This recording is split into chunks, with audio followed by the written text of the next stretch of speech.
Hey everyone! Today I'm breaking down a super important question. Should you go for a fragrance spray or a splash? Let's dive right in. First up, sprays. They're convenient, right? Just a quick spritz and you're good to go. Sprays tend to last longer because of how the packaging keeps everything sealed up tight. Plus, it's super easy to cover a large area quickly.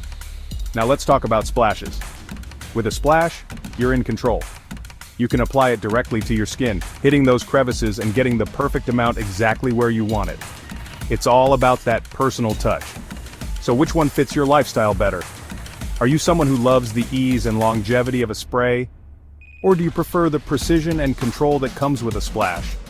Personally, I think it comes down to how you like to apply your fragrance. If you're always on the go, sprays are a no-brainer. But if you enjoy the ritual of applying your scent and want to be more intentional, a splash might be your best bet.